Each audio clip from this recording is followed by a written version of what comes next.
जी sir, मैं सबसे पहले तो परमपिता परमेश्वर, अपने गुरुजनों, माता पिता और सभी दोस्तों का आभार व्यक्त करता हूँ, जो हमेशा मेरे साथ खड़े रहे और मुझे मार्गदर्शन और मोटिवेट किया, जिससे सफलता प्राप्त हुई और इसमें मैं बेहद गौरवान्वित और खुशी महसूस कर रहा हूँ।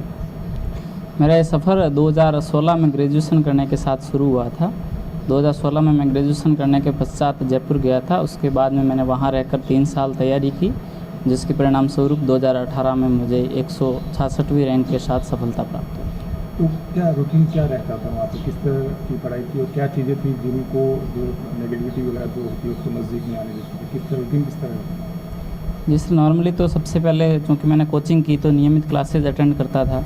उसके बाद नियमित तौर पे हमारे टेस्ट सीरीज चलती रहती थी, तो टेस्ट सीरीज़ के आधार पे एक स्टडी कंटिन्यू बनी रहती थी।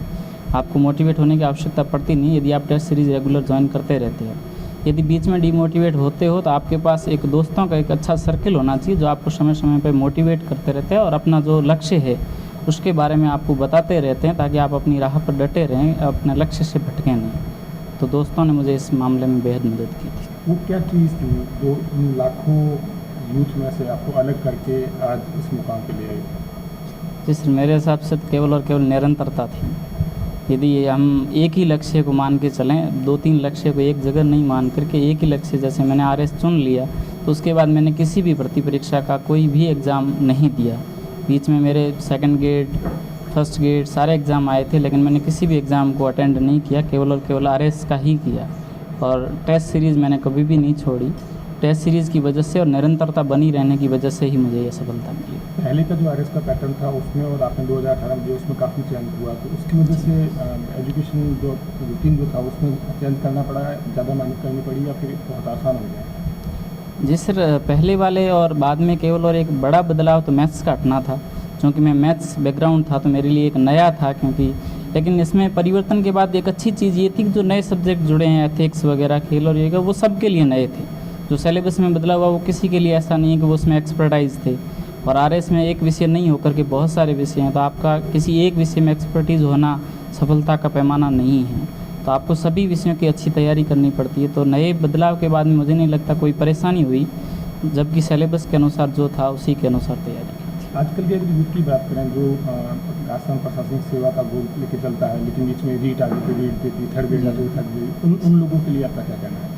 सर, मेरा यही कहना है कि यदि आपने एक ही लक्ष्य चुना है आरएस, तो कम से कम आपको जो पहला प्रयास है उसमें तो अपना पूरी मेहनत कर लेनी चाहिए।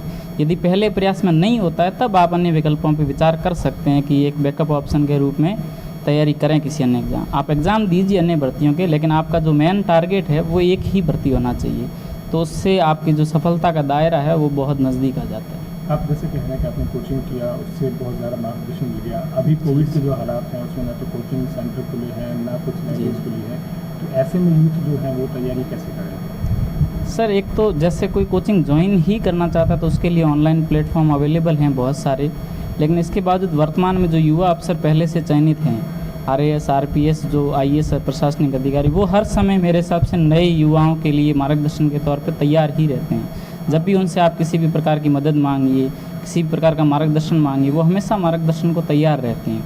तो उनसे मुझे बेहद मार्गदर्शन मिलता है और मैं नए युवाओं को भी यही सलाह दूंगा कि आप पहले से किसी भी सेलेक्टेड ऑफिसर के संपर्क में रहें, ताकि आपको एक अच्छी दिशा मिलती रहे, आप दिशा से भटकें नहीं, क्योंकि आरएस की तैयारी में सबसे महत्वपूर्ण आपकी जो दिशा है वो है। मेरा आखिरी सवाल, एक ज़माना हुआ करता था इक्का दुक्का अधिकारी को निकलता था बाहर से, इस बार तकरीबन 30 के करीब यूथ राजस्थान प्रशासनिक सेवा को ज्वाइन करेंगे, ये बदलाव कितना सुखद है? सर, ये बदलाव बेहद सुखद और गौरवान्वित महसूस करने वाला है। पहले आरएस का चयन और बाड़मेर में बहुत कम लोग थे जो बाड़मेर से चयनित होते हैं, लेकिन जब से आरएस में और आईएएस में गंगा सिंह जी राजपुरोहित हुए हैं और पिछली जो आरएस 2016 भर्ती हुई थी उसमें आरएस से दूधाराम जी हुड्डा वगैरह चयनित हुए थे, उनसे लोगों ने बेहद मोटिवेट मिला, उनको मार्गदर्शन हुए और उसके बाद वर्तमान में करीबन 40 से भी ज़्यादा आरएस सेलेक्टेड बाड़मेर से हैं। तो वर्तमान में बेहद अन्य युवा है वो भी आरएस की तैयारी करने के लिए मोटिवेट हुए हैं। सुखद बदलाव है ये। जी, बेहद सुखद बदलाव।